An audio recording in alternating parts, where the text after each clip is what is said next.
Pencemaran plastik adalah masalah global besar dan dengan lebih daripada 8 juta tan plastik memasuki lautan setiap tahun, membahayakan lebih daripada 700 spesies hidupan liar. Manakala mikroplastik ditemui dalam air, makanan dan udara memberi kesan kepada kesihatan manusia. Global Plastic Action Partnership menggerakkan usaha membanteras penggunaan plastik berleluasa dan tidak dikitar semula. Cerita ini diangkat di World Economic Forum 2025. Kelestarian menjadi tumpuan utama di World Economic Forum 2025 dan sudah pasti banyak isu dan topik berkaitan dengan kelestarian ini dan juga yang dekat di hati rakyat. Sebagai contoh penggunaan plastik dan bagaimana kita menguruskan plastik di peringkat tempatan sendiri. Dan itu yang saya bincangkan pada episod kali ini. Saya berbesar hati, saya bersama dengan Clement Smith, iaitu Director of the Global Plastic Action Partnership. Thank you so much for joining us. Thank you for having me. All right. Despite the growing awareness and also international commitments, plastic production and also pollution continue to rise in that sense. So what are the biggest barriers, do you think, in achieving tangible results and also progress in terms of addressing this crisis?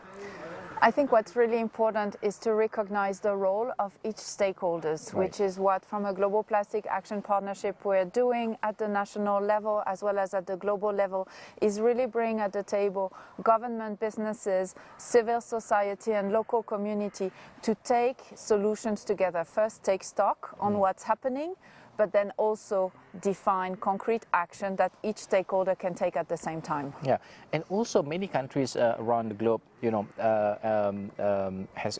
have introduced basically the ban on the single-use plastics. But in terms of implementation, also execution is quite inconsistent in certain countries and certain areas. But how can global initiatives like yours, for instance, ensure that this kind of policies lead to the real impact? So I think it would be on twofold. The first step at the national level, working, as I mentioned, with different stakeholders, including the government, so we can define what's the right enabling policy framework to enable the industry to transform, and in that context, what are the different elements of that policy that can help move to a circular economy. And then afterwards, it's about joining a broader collaboration. So from a Global Plastic Action Partnership, we've announced this week that we reach our vision to support 25 countries by 2025 to take action against plastic pollution. And in that context, there is therefore this group of 25 countries that have similar definitions, similar way of measurement, and therefore can take more synergized action that will amplify the national policies. Yeah, you mentioned a lot about stakeholders. I want to talk about the private sector as well, because at the end of the day, private sector plays a major role in plastic production as well. So do you think that the voluntary commitments from corporations are enough currently, and are we on the right track in terms of that? And is there a need to stricter global regulations? So I think the voluntary commitments are a starting point, and I think it's great to see the private sector showing what's possible. From the Global Plastic Action Partnership, we work with different businesses to issue a report that's called the Circular Industry Solution Report that shows the type of solutions that are already existing and that have the potential to scale. So we're hoping that this can also help not only industries but also government to understand what's possible and what innovation can drive in order to move to circular economy. Right. And many corporations also promote sustainability initiatives around the globe, I would say, including the South Global countries as well. But how does your organization, for instance, tackle the greenwashing elements of it? Because you don't want people to just say that they do this kind of things, but at the end of the day, there's no tangible results to it.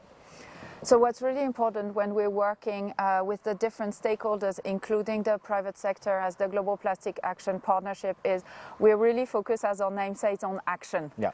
So obviously we do need to have some discussions in order to drive an understanding and drive this roadmap, but we really focus on making tangible and concrete action on the ground with the local community and really focusing on the actions that are driving the most impact. What are some of the cases that you could share with us, the best example of best practices that your organization find in any countries?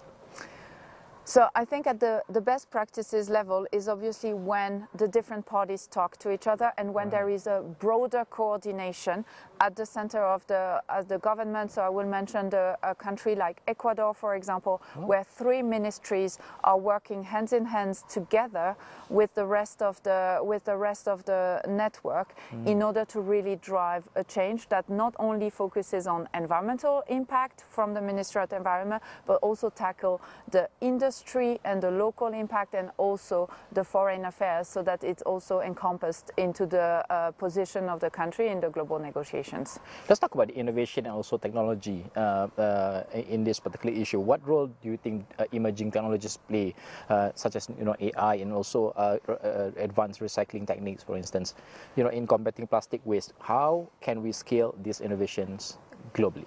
No, it's a great question. So I think what's really important to realize is plastic waste doesn't have to be a problem. It can be an opportunity and it can become a feedstock. And to make it a feedstock, it's an emerging market, but the role of technology is going to be paramount. First, at the production, at the starting point of it, in order to make sure that we're designing products that are better suited for a circular economy. But then afterwards, obviously, how do you retain the material into the economy if you want to avoid the leakage, and really focus on those technologies and those really advanced AI technologies that will enable us to sort, to collect in a better way, so we get a material that has a stronger value as an output. Yeah, and also the bioplastic. Bioplastic is always marketed as as a solution to the conventional plastic usage, but of course they pose another challenges as well. But do you think that it is a sustainable alternative to what the current plastic usage that we are using currently? So first, when we talk about bioplastic, we need to differentiate what we are talking about. So we have bio-based plastic, which will be plastic which are non-fossil fuel based, or we have biodegradable plastic. And you can have a combination of any of those four, so it's very important to understand what we are talking about. In the case of alternative materials can be a viable solution to plastic pollution. So it's important to look at the innovation in that direction. But it doesn't change the fact that if you want to move from a linear economy to a circular economy, independently of the materials, you need to find solution to collect that material and to sort that material. And as such, it is not going to be a silver bullet to move from one material to another if you don't have the supporting systems that it's going to be there. So I think I want to say you need to look at a system that can enable multiple materials like we already have today, independently of the bio or not, and really build that system so we can retain all this material into the economy. Let's talk about the challenges faced by the developing countries, especially. If you could share with us as well, what are some of the challenges by developing countries, especially as compared to developed countries, in terms of managing the plastic waste and also plastic usage as well? Well, I would say the first thing that comes to my mind is the lack of infrastructure.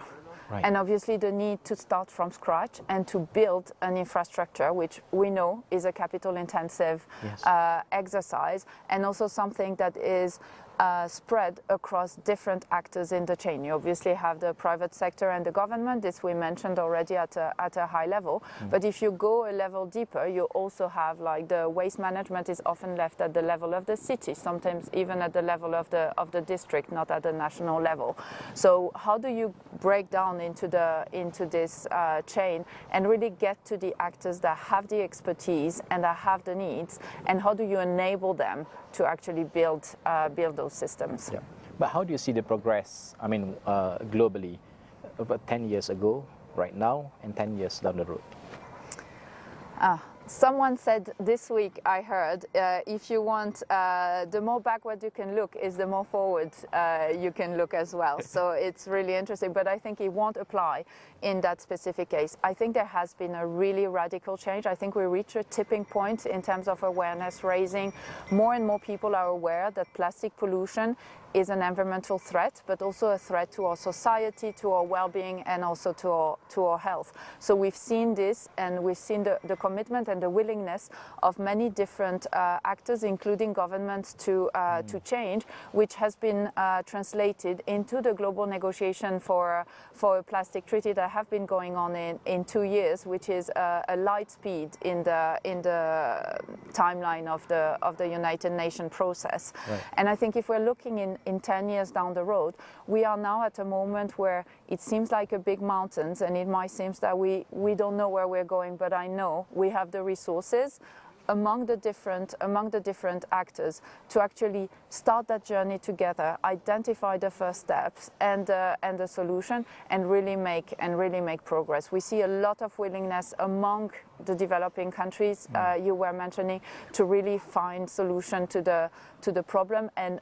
more individuals and local communities also voluntarily starting that work. Yeah, you mentioned, my last question, you mentioned about the awareness from all the stakeholders, but in terms of the consumer, especially in the developing countries, as well as developed countries as well. But how do you see the different right now in terms of consumers' awareness to the plastic usage or single plastic usage? So obviously awareness level will be dependent on each of the countries, and also to the access that each individual will have to the information. So the work we're doing is really to try to cascade down as much as possible this learning and this understanding of the issue, which is one thing, but more importantly on the solution and what needs to happen. And we're talking there into system change, and also in terms of change of behavior for all of us, which is something that takes time. But this is also something that you'll see coming also from the ground up. All right, thank you so much, Clemens, for joining us. All the best with your effort and also initiatives. Itu adalah berkaitan dengan penggunaan plastik. Kalau di Malaysia, kita tahu dah sekarang ni ada ramai tak guna plastik, ramai guna paper bag untuk kemasan raya dan sebagainya. Itu consumer, tetapi penggunaan di peringkat swasta dan kerajaan juga memainkan peranan yang penting. Ini harus kita lihat dengan lebih teliti. Sekian sahaja laporan saya dari World Economic Forum untuk Niaga AWANI.